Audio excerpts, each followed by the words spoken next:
Hello everyone, स्वागत है आप सभी का टॉपर्स फ्रेंड चैनल में। इस वीडियो में आज हम पढ़ेंगे हिंदी का नेक्स्ट टॉपिक अविकारी शब्द। ठीक है, विकारी शब्द जो है संज्ञा, सर्वनाम, विशेषण और वर्ब, वो हम पहले ही पढ़ चुके हैं। तो अब चारों अविकारी जो शब्द होते हैं, चार भेद होते हैं अविकारी शब्द के, वो चारों के चारों जो हम इस वीडियो में डिस्कस करेंगे। ओके, चलिए सबसे पहला क्वेश्चन, अविकारी शब्द को और किस नाम से जानते हैं? तो अविकारी शब्द को अव्यय के नाम से भी जाना जाता है, अव्यय भी इसको बोला जाता है। अव्यय का शाब्दिक अर्थ क्या होता है ये पूछ सकते हैं। तो अव्यय का शाब्दिक अर्थ होता है जिसका व्यय नहीं होता, जिसका व्यय नहीं होता उसको बोलते हैं अव्यय। ठीक है, और अव्यय की डेफिनेशन क्या होती है? अव्यय ऐसे शब्द होते हैं जिनका रूप परिवर्तन नहीं होता है, जिनका रूप परिवर्तन नहीं होता है, उन्हें अव्यय शब्द कहा जाता है। तो यहां से जो पेपर में डेफिनेशन आती है वो क्या आती है कि जिन शब्दों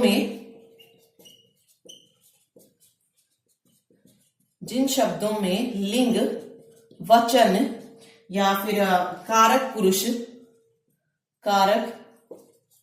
पुरुष आदि पर प्रभाव ना पड़े उन शब्दों को क्या कहा जाता है? तो कभी भी पेपर में अविकारी शब्द नहीं आता है, हमेशा ऑप्शन में आपको अव्यय मिलेगा। तो याद रखिए अविकारी शब्द को ही अव्यय बोलते हैं। तो अव्यय वो शब्द होते हैं जिन शब्दों का लिंग, वचन, कारक पर कोई जो है प्रभाव नहीं पड़ता है। और विकारी शब्द कौन से थे? विकारी शब्द थे संज्ञा, सर्वनाम, विशेषण और क्रिया। और इन शब्दों पर जो है लिंग, वचन, कारक जो है पुरुष आदि का प्रभाव जो है पड़ता है। जैसे मैंने एग्जाम्पल से आपको पहले जो लेक्चर हुए हैं उनमें भी बताया विकारी शब्द क्या होते हैं। ठीक है, तो ये डेफिनेशन यहां से पूछी जाती है बार बार एग्जाम में। चलिए अब बात आते हैं अव्यय के प्रकार या अविकारी शब्द कितने प्रकार का होता है। तो चार भेद होते हैं अविकारी शब्द के या अव्यय के। कौन कौन से? पहला है क्रिया विशेषण, ठीक है। दूसरा है संबंध बोधक, तीसरा भाग है समुच्चय बोधक, और चौथा है विस्मयादि बोधक।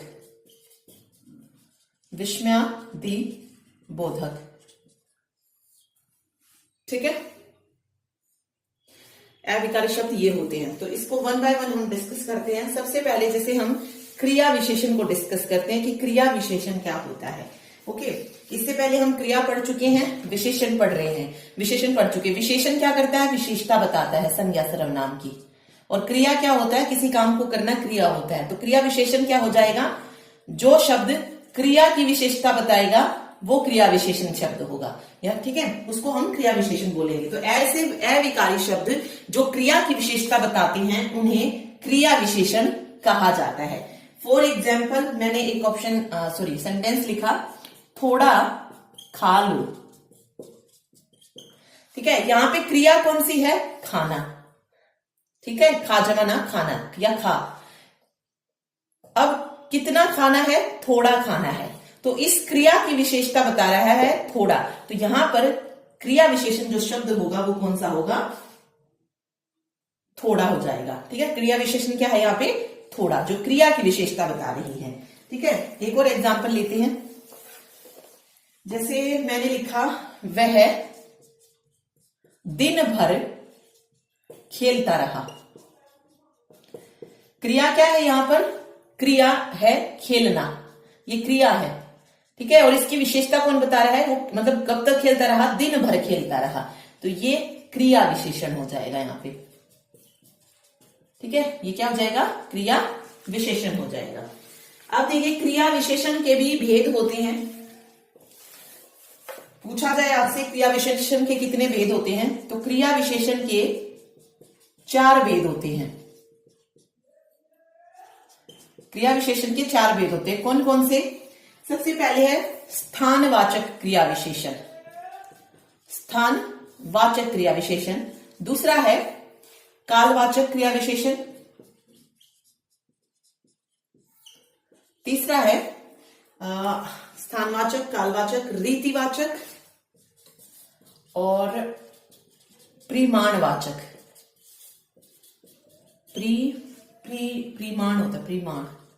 परिमाणवाचक क्रिया विशेषण।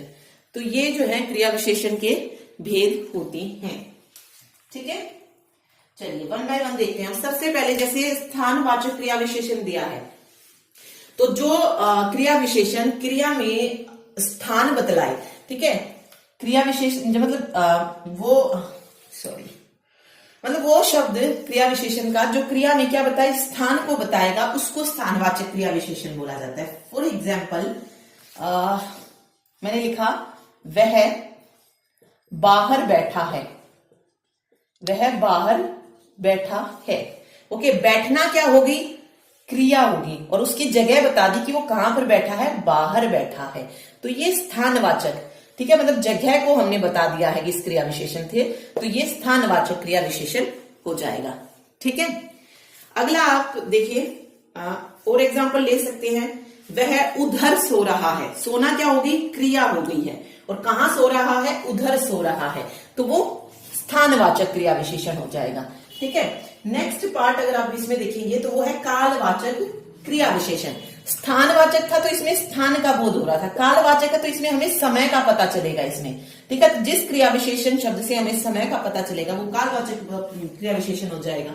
ठीक है, जैसे समय का, वह दिन भर पढ़ता रहा, ये वाला वाक्य देखिए, पढ़ना क्या हो जाएगी, क्रिया हो जाएगी।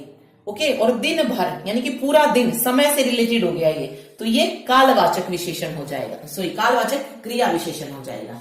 ठीक है, तो जहां से समय का पता चलेगा वो कालवाचक हो जाएगा। और क्या हो सकता है इसमें, वह प्रतिदिन दूध पीता है, वह प्रतिदिन दूध पीता है, तो दूध पीना क्रिया, और प्रतिदिन हर रोज यानी कि समय पता चल रहा है, तो अगेन ये कालवाचक विशेषण हो जाएगा। ठीक, चलिए थर्ड है रीतिवाचक। रीतिवाचक क्या है, रीतिवाचक की डेफिनेशन क्या होती है, जिन क्रिया विशेषणों से क्रिया के संपन्न होने की रीति का ढंग पता चले, कि वो जो काम हो रहा है किस तरीके से हो रहा है, उसको क्रिया विशेषण बोलते हैं। जैसे फॉर एग्जाम्पल मैंने लिखा धीरे धीरे मत चलो, चलना क्या हो गई, क्रिया हो गई, और कैसे नहीं चलना है, मतलब ढंग बता रहा है कि भैया ऐसे काम नहीं करना है, तो धीरे धीरे नहीं चलना है, तो वो रीतिवाचक हो जाएगा। उसने एक तरीका बताया, मतलब जिस क्रिया विशेषण से हमें एक ढंग का, एक तरीके का बोध होगा, वो रीतिवाचक क्रिया विशेषण हो जाएगा। और एग्जाम्पल ले सकते हैं आप, वह ध्यानपूर्वक पढ़ता है, पढ़ना क्या, क्रिया, और कैसे पढ़ता है, ध्यान पूर्वक, एक तरीका बता दिया कि वो ध्यान पूर्वक पढ़ता है, तो ये रीतिवाचक हो जाएगा। ठीक है, क्योंकि ना तो इसमें स्थान बता रहा है ना काल बता रहा है, एक तरीका बता रहा है कि वो कैसे पढ़ता है, तो ये रीतिवाचक क्रिया विशेषण होगा। ठीक, चलिए लास्ट इसका भेद क्या होता है, परिमाणवाचक। परिमाणवाचक क्या होता है, मतलब जिन क्रिया विशेषणों से क्रिया के परिमाण या मात्रा का बोध होता है। ठीक है, जिसमें हमें किसका बोध होगा, मात्रा का, मतलब जैसे हमने पहले पढ़ा ना, परिमाण से रिलेटेड, नाप तोल से रिलेटेड कुछ हो जाएगा। ओके, जैसे कम ज्यादा इस तरीके के जब वर्ड आते हैं ना, उसमें होता है परिमाणवाचक। जैसे मैंने लिखा कम बोलना ठीक है, अब बोलना क्या है, क्रिया, लेकिन कैसा बोलना, कम बोलना, मात्रा बता दी कि कम बोलना है। ओके, तो कम बोलना ठीक है। ओके, एग्जाम्पल और क्या ले सकते हैं, एग्जाम्पल और हो सकता है उतना खाओ जितना जरूरी है, जितना जरूरी है, खाना क्या हो गई, क्रिया हो गई है। ठीक है, खाना क्या हो गया, क्रिया, लेकिन कितना खाना है, उतना खाना है, मात्रा बता दी है कि उतना खाना है। ओके, तो ये परिमाणवाचक हो जाएगा। ठीक है, तो जहां से हमें मात्रा का बोध होगा वो परिमाणवाचक क्रिया विशेषण होगा। ठीक, चलिए ये हो गए, ये पूरा हो गया क्रिया विशेषण। तो क्रिया विशेषण के 4 भेद आप याद रखिए कौन कौन से होते हैं।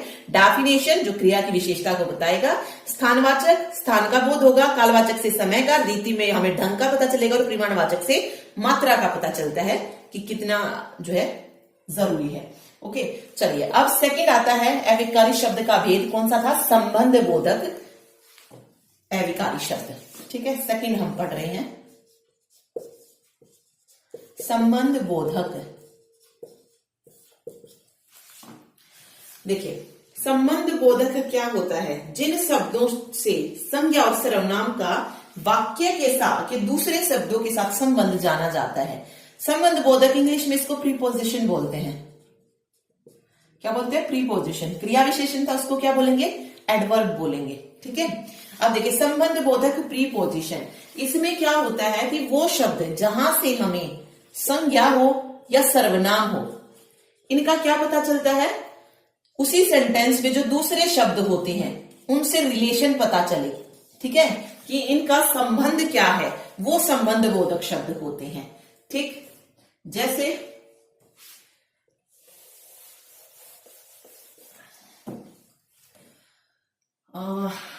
एग्जाम्पल हो सकता है, जैसे मैंने लिखा पुलिस चोर के पीछे पड़ी है। ओके, पुलिस चोर के पीछे पड़ी है। तो यहां इस वाक्य में अगर आप देखेंगे तो के पीछे क्या है? संबंध बता रहा है इनके। ठीक है, कि पुलिस चोर के पीछे पड़ी है। ओके, तो पीछे क्या हो जाएगा? यहाँ पे संबंध बोधक शब्द हो जाएगा। संबंध बोधक, ये संबंध बता रहा है दो संज्ञा और सर्वनाम का दूसरे वाक्य के साथ। ठीक है, सेंटेंस में किसी और शब्द के साथ, जैसे पुलिस चोर के पीछे पड़ी है, तो ये इन दोनों के बीच में रिलेशन जब बताएगा उसको हम संबंध बोधक शब्द बोलते हैं। ओके, इसके भेद बहुत सारे होते हैं और इसके भेद कभी पूछे भी नहीं जाते हैं। तो उस जैसे कालवाचक हो गया, इसमें भी वही स्थानवाचक, दिशावाचक हो गया। दिशावाचक में आर पार, आस पास, ये उस तरीके का। साधनवाचक है, हेतुवाचक है, तो ये नहीं पूछे जाते हैं, तो ये हम पढ़ते भी नहीं है। चलिए आगे हम इसका तीसरा जो भाग होता है वो देखते हैं। तीसरा होता है इसमें समुच्चय बोधक। समुच्चय बोधक ये क्या होता है? देखिए, जो अविकारी शब्द दो या दो से अधिक शब्दों या वाक्य को जोड़ने का काम करते हैं। ओके, जो शब्द दो वाक्य है मेरे पास, उनको जोड़ दे। ठीक है, या फिर दो शब्द हैं उनको जोड़ने का काम करे, उन शब्दों को हम क्या कहते हैं? समुच्चय बोधक शब्द बोलते हैं। ओके, तो डेफिनेशन क्या होगी? जो अविकारी शब्द दो या दो से अधिक शब्दों को या वाक्यों को जोड़ने का काम करेगा, उसे हम क्या कहेंगे? समुच्चय बोधक बोलेंगे। ओके, चलिए, जैसे मैंने लिखा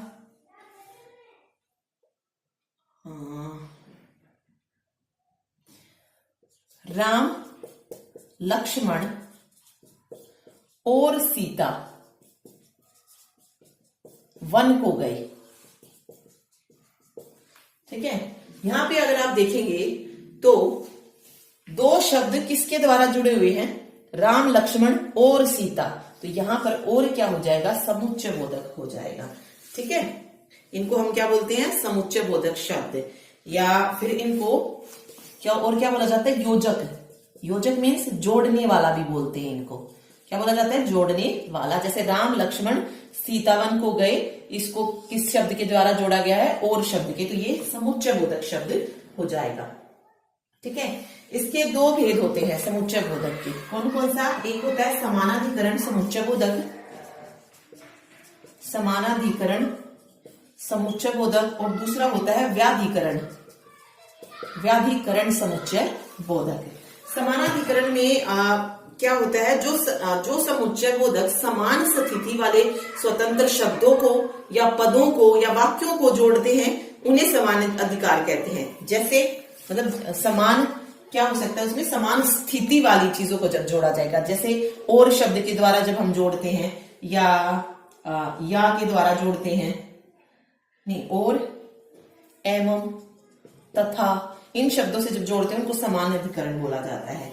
ओके, इसमें चार होते हैं, संयोजक हो गया, योजक हो गया, संयोजक, विभाजक, विरोधदर्शक। ये पूछे नहीं जाते हैं तो जरूरी नहीं हम इसको पढ़े। इसमें क्या होता है? व्याधिकरण में, व्याधिकरण में होता है कि ये आश्रित जो एक दूसरे पर डिपेंड होते हैं वाक्य, उनको जोड़ने के लिए काम आते हैं। ठीक है, जो एक दूसरे पे क्या हो, डिपेंड हो, उनको जोड़ने के लिए, जिसमें हम क्योंकि वर्ड यूज करते हैं। क्योंकि जैसे मैंने एक वाक्य लिया, तुम पर विश्वास नहीं करूंगा, तुम पर विश्वास नहीं करूंगा क्योंकि तुम धोखेबाज हो। अब इसमें ये एक दूसरे पे क्या है, डिपेंड है। ओके, कि वो विश्वास नहीं करेगा, उसका रीजन क्या है, क्योंकि वो धोखेबाज है। तो इस तरीके का जब होता है उसको व्याधिकरण बोलते हैं। और समान अधिकार वाले में हम मतलब समान जब चीजें होती हैं उसमें हम उसको समानाधिकरण समुच्चय बोधक बोलते हैं। जैसे और से मैंने जोड़ा था, राम लक्ष्मण और सीता वन को गए थे, ठीक है, तो वो हो जाएंगे ये दो भाग इसके। ठीक, चलिए लास्ट जो होता है इसका भेद, वो होता है विस्मयादि बोधक।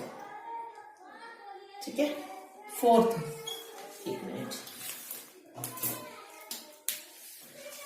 फोर्थ होता है विस्मयादि बोधक। विस्मयादि बोधक शब्द, इसमें क्या होता है, देखिए इसकी डेफिनेशन क्या होती है विस्मयादि बोधक की, कि विस्मयादि बोधक अव्यय वे पद होते हैं जिनका प्रयोग वाक्य में वक्ता, मतलब अचानक से जब हम कोई चीज प्रकट करते हैं, यानी कि अपने जो भाव होते हैं, अपने इमोशंस को जब हम सडनली दिखाते हैं उनको, जैसे शोक को दिखाया या अपनी क्या बोलते हैं इसको, जो खुशी होती है उसको दर्शाते हैं, या घृणा को दर्शाते हैं, मतलब अपने मन के जो भाव होते हैं उनको जब हम दर्शाते हैं उनको विस्मयादि बोधक बोला। आश्चर्य जब हम प्रकट करते हैं। ओके, फॉर एग्जाम्पल इसमें क्या हो सकता है, जैसे शब्द क्या हो सकते हैं, वाक्य, अरे आप आ गए, ठीक है, एक तो विस्मयादि बोधक है, चिन्ह याद रखिए। ठीक, तो ये विस्मयादि बोधक हो जाएगा। वाह तुमसे ऐसी ही आशा थी, ठीक है, ये अविकारी में आएंगे। ओके, तो बस इनको याद रखिए। तो अविकारी शब्द में जैसे अगर हम खुशी प्रकट कर रहे हैं तो हर्षबोधक शब्द कौन से हो जाएंगे, आहा, शाबाश, ये हो जाएगा। ठीक है, धन्य धन्य, ये हर्षबोधक शब्द हैं। इसी में अगर हम शोक बोधक, शोक को प्रकट कर रहे हैं तो वो किससे किया जाता है, उफ, हाय, हाय राम, इस तरीके से प्रकट करते हैं, बाप रे। ठीक है, और अगर हम आश्चर्य प्रकट कर रहे हैं तो उसके लिए क्या हो जाएगा, वाह, ओहो, क्या, ये वाले शब्द। ठीक है, और भी बहुत सारे होते हैं, जैसे तिरस्कार बोधक है तो छी हो गया, ठीक है, अरे हो गया, हाँ, चुप हो गया, ये वाली शब्द, ये विस्मयादि बोधक में आते हैं। अलग अलग कैटेगरीज जो है इनकी होती है। ठीक, तो जिन इसकी डेफिनेशन क्या होगी, जिन अव्यय शब्दों से हर्ष, घृणा, शोक, प्रशंसा आदि भाव प्रकट किए जाते हैं। क्या प्रकट किया जाता है, भाव जब प्रकट किए जाते हैं उनको विस्मयादि बोधक अव्यय कहा जाता है। ओके, विस्मयादि बोधक के भेद यही होंगे, हर्ष बोधक, प्रशंसा बोधक, विस्मयादि बोधक, जो मैंने आपको बताई है। तो बहुत सारे होते हैं बट कभी पूछे नहीं जाते, डायरेक्ट आपसे सेंटेंस से रिलेटेड ही पूछा जाएगा कि किस तरीके का ये शब्द वाक्य है। ठीक है, तो ये था आज का लेक्चर जिसमें हमने अविकारी शब्दों के बारे में पढ़ा। विकारी शब्द हो गए, अविकारी शब्द हो गए। मेन अभी जो हमारा बचा है हिंदी में, और भी टॉपिक जो इंपॉर्टेंट बचे हैं, जैसे काल बचा है, वो पढ़ना रहता है, हमारा वाच्य रहते हैं। ठीक है, क्योंकि वाच्य में बदलना आता है, कृत वाच्य से भाव वाच्य, क्रम वाच्य बनाना इस तरीके से। तो काल वाच्य, कारक हो गया, इसके अलावा संधि मोस्ट इंपोर्टेंट बचा है अभी, और ये चार तो है। उसके अलावा फिर वही अलंकार हो गया, समास हो गया, ये 5 टॉपिक और बचते हैं मेनली। ओके, इसके अलावा अगर कोई और बचता है तो वो देखेंगे। बाकी पर्यायवाची शब्द हो गए या विलोम शब्द हो गए, वो आपको खुद से कहीं से पढ़ने पड़ेंगे। ठीक, तो मेनली हमारे ये 5 हैं टॉपिक जो हमें कवर करने हैं, 6 टॉपिक। तो ये करेंगे हम आगे आने वाली वीडियो में। मिलते हैं नेक्स्ट वीडियो में। Thank you so much.